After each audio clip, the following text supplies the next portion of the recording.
Can I borrow a volunteer? Give it in recess. Have a seat. Is that the hip monitor? Whichever you prefer. Whichever you think you'll go into more unconscious state. Can I borrow the mic, please? If you give it to him. Good. So we'll do a short version of what you did. Could you give me a simple problem which you did not mention to your group? Otherwise, we don't want to mess up what they're doing with the group. A real problem or? A real problem, absolutely. Trying to start my business. Starting to start your business, right? I can see that being a problem because no one wants to start a business. Why don't you just stop it? Is that really the problem, or are you having problems starting the business? Yeah, it's a problem. Okay, right. So he actually giving me an outcome, which is actually quite good, not the problem. So what's actually the problem with starting your business? I don't know. You don't know? Yeah. Have you started it? No. Have you not got clients? Have you actually got started with it? Or are you hesitating about starting it? Or Yeah, there's a hesitation. Got it. So you want to start a business, and you're hesitating about starting the business. Yes. And you're not entirely sure why you're hesitating about starting the business. Is that correct? That's correct. Thank you. So we now have a nice, simple problem to work with, right? So what do you want? I'd like to have a successful business. Right? Tell me more. More along the lines of coaching, not So necessarily straight hypnotherapy. So just for the people in the back, you want to do a more of a coaching business, more like hypnotherapy. Keep going. Just don't know where to begin. Right, that's what the problem is. So what do you want? I like to have a good lifestyle. To have a good lifestyle? That's provided by the business, which Okay. and I'd like to be an easy process. An easy process? Finding clients and Okay, so you want a business where it's an easy process to start finding clients. If you had an easy process of finding clients, is that the outcome you want? I think that would be a good start. Okay, so if you found a process to finding clients, you'd feel that you have started your business properly. Is that right? Yes. Okay. So how do you find clients? How do people find clients? There's business meetups. There's networking meetings, that kind of thing. So there's business meetups, network meetings, so on. How do people find clients? So tell me more. Advertising. Keep going. Word of mouth, referrals. Keep going. So that's all the techniques that they use. So what are the processes? How do people, because you have all the same choices and each business chooses different elements. How do they choose that? I don't think the problem I'm having. I don't know. Right, and if you did know, Yeah, I would be a lot farther along. right? Do you see how he's now beginning to struggle with his outcome? So can I share a magic question with you now? Right? So you have an idea of what the outcome should be, right? Easy finding clients. Yeah. You know other people are doing it in some ways. You're aware of at least the techniques like networking meetings and business groups and having chats and conversations and so on, right? Correct. What we don't know is how those people do that. Even though you know what they do, you don't quite know how they organize themselves to get that done. Is that right? Correct. So what's all that like? It's frustrating. Frustrating, yeah? Yeah. Yeah. And if you, right, I presume you don't want the frustration, right? No. So if you could do what they're doing, what would that be like? I'm assuming it would be a lot easier. It would be a lot easier, right?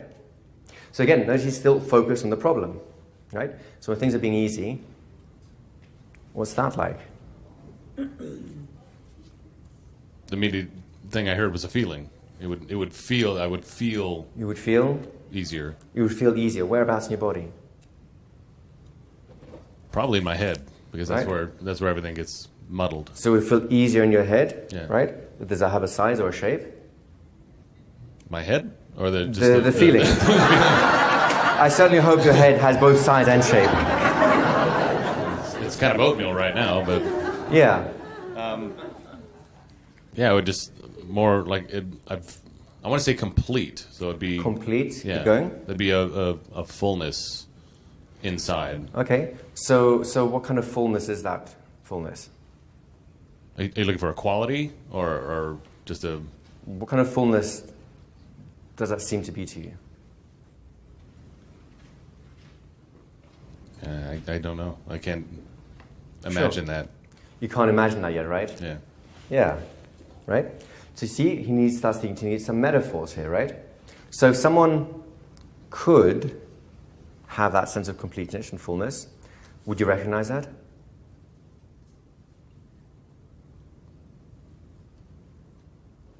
I'm not sure. I'm pretty good with signal recognitions and spotting things. So it's good with signal recognition and spotting things. Go on. And I'm sure I could notice when somebody's successful. You can notice when someone's successful. And they're having the kind of success that I would want. So you can tell when someone's having the success, the results, yes, right? The results. So do you know people like that? Not in this industry. What about another industry? Yeah, Richard Branson. Great. So does he have this completeness, this fullness that you're thinking of? I would say so. So if you had what he did, what would that be like? Probably be very successful.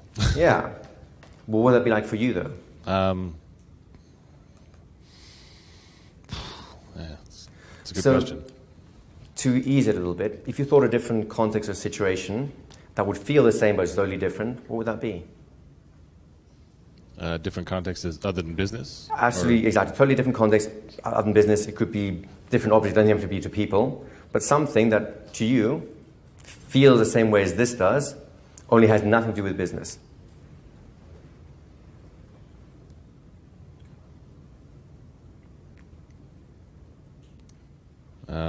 That's, yeah. By the way, are we beginning to get the work done? Yeah. You keep going, and I'll talk elsewhere. What's he hunting for right now? What's he looking for? Not a solution. He already thinks he knows the solution is. What's he really hunting for? He's looking for a metaphor to explain the complexity that his conscious mind can't quite grasp yet. So we wait. Totally different context. Would be easy. Well, where maybe people, things, animals, whatever, are struggling, it's in a similar sort of way, and yet some members of that group aren't, and they have more of a fulfillment, completeness.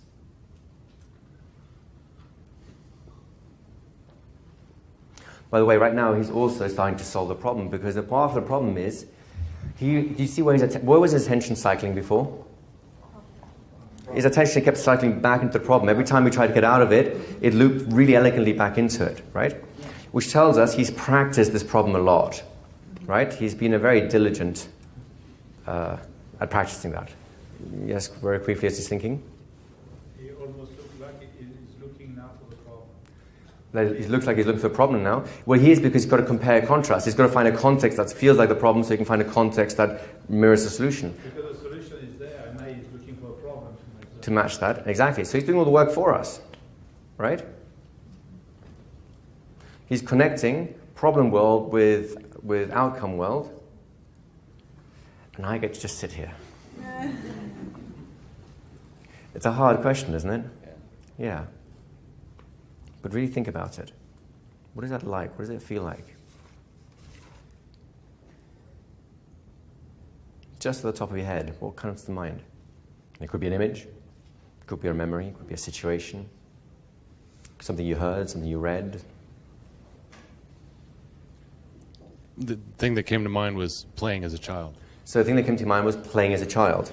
So how is playing as a child like the fulfillment and the completeness that you were looking for? What I heard was, when you play as a child, you're not worried about anything that's. There's only that. So when you're playing as a child, there's only whatever you're playing with. Yeah, and there's no concerns about anything else, right? Correct. Yeah. And there's no concern about anything else. Yeah. And does that child have a sense of fulfillment? Sure. Yeah. Yeah, because that's his world. That's what he's doing. That's all he is interested in. Absolutely. And he gets joy out of whatever toy or whatever puzzle or whatever he's solving or whatever he's doing. Right.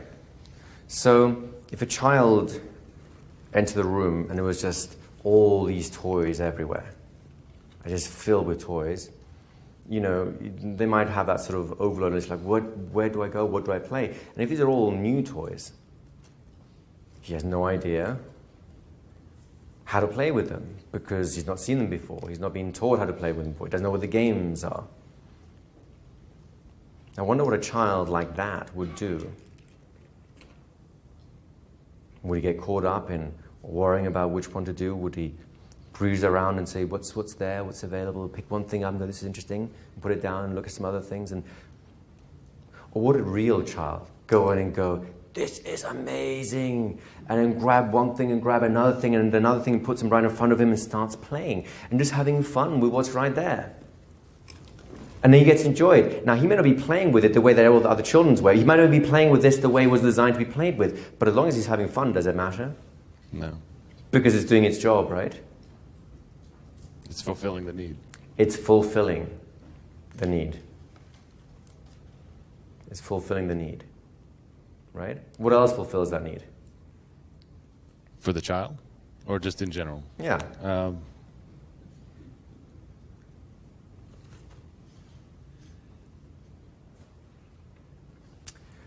Now we are on part 2. I'm just thinking of things that are fulfilling. I mean, I could go into different... Sure. Like food. Food? In what ways food? Like succeeding in business. First thing I heard was satiating. Satiating, right? Not only does it calm a physical need, but you can get enjoyment out of it through taste and experience. You get enjoyment from the taste and the experience, right? Yeah. Because there's a visual aspect, there's the olfactory aspect, the gustatory aspect. It's the whole experience is built up by it, and then the diner would appreciate the experience as much as the actual nutrition, right? Correct. Sort of like if a hungry person, like a homeless person, was walking around, and it'd be a real torture if you can imagine that if he was in a town, lots of restaurants, but he can't afford them, so he's window shopping, he's looking inside, seeing all those people eating, and he knows that that's what he would really like, but he's not sure he's allowed to go inside. But of course, if instead of him thinking, I've got to go and wait until I've got enough to go inside. There's a place in, I think it's New York, a pizza place, which I think is amazing.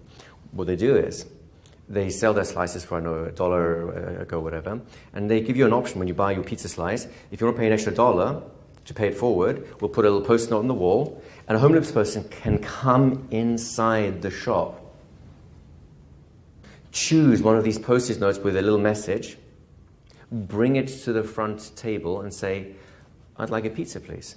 It feeds the people who can't afford to feed themselves. So if a homeless person is so busy looking through the window, what if he just knocked? Perhaps someone from inside might come out and invite him in. I have a sense that a person like that would really appreciate the meal. Absolutely. You know what I mean? Yeah. More so than the average diner. Because for a person like that, the fulfillment, the satisfaction coming from, being on the streets, that would be an amazing gift to give to someone, wouldn't it? Yeah, it would be great. Now, I apologize, I just forgot this. So remind me again, what's that fulfillment like?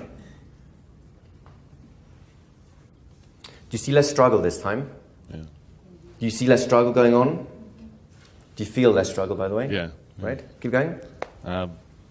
I've done something similar for...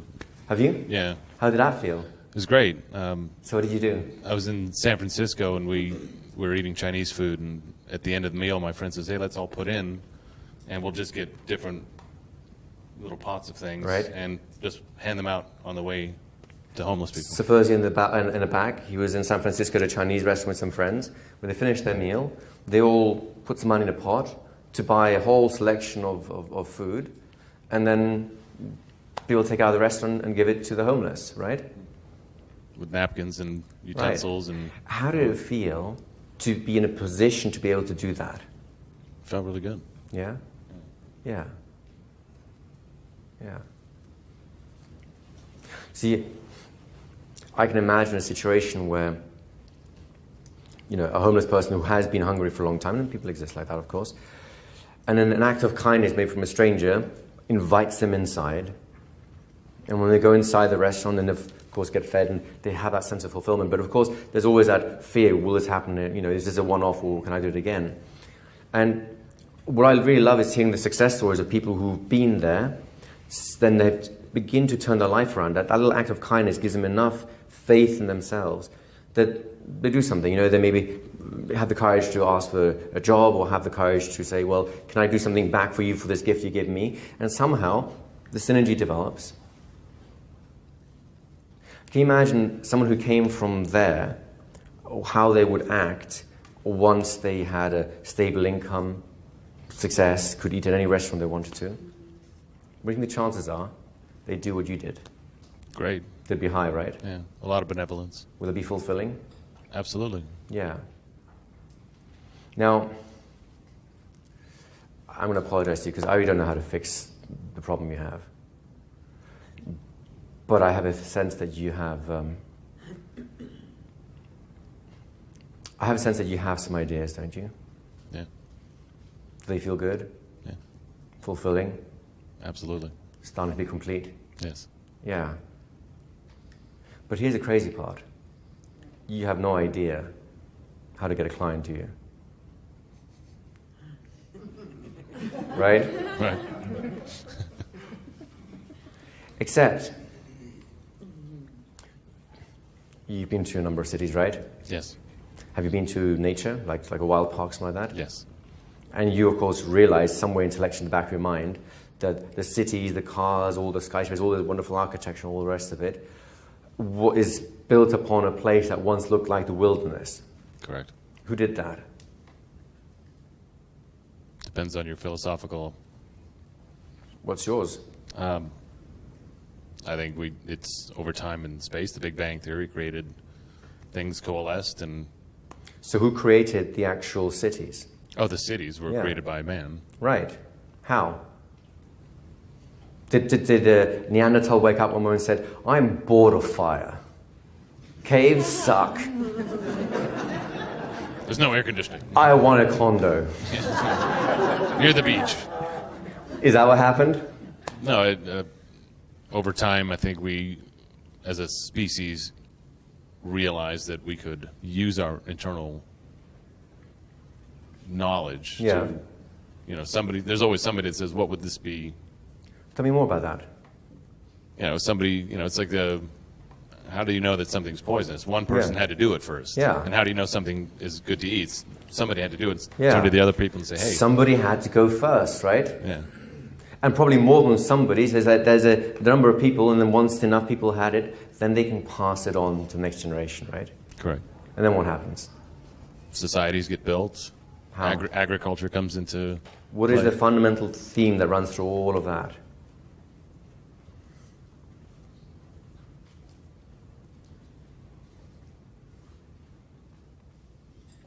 There are no instant cities.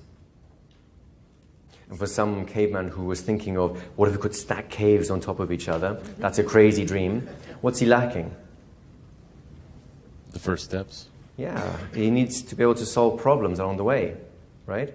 Yeah. So he goes from caves to maybe a raw hut, and from the huts they go to maybe mud bricks, from mud bricks to maybe... That's Stones. the whole evolving process. And what allows that to evolve? Is it nature giving man a hand? Or is man having to solve his own problems along the way? He has to solve his own problems. Right. So when you look around yourself, you are surrounded by a testament. The problems can be solved. Yeah. Compared to building a city, what's finding a client? It's minuscule. What's that like? It's a lot easier. Yeah? What is it like? Simple. Simple. Yeah. Simple like what?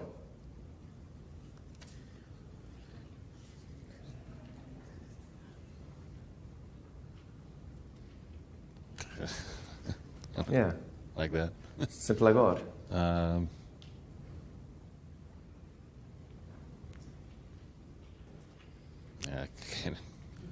I can't describe it. Metaphorically. Easy as 1, 2, 3. Easy as 1, 2, 3. Right? The song or the kindergarten version? The Jackson 5. The Jackson 5? Because then you skip 4 and you go right to 5. And you go right to 5. So, that's interesting. So all you have to have is a little song in your heart, and you can skip straight to 5. Yeah. Nice. Very good. How do you feel, by the way? I feel great. You sure? Yeah, Well, I apologize about the whole problem thing, but at least we had a nice chat. we did. Yeah. Thank you. Thank you very much. A round of applause.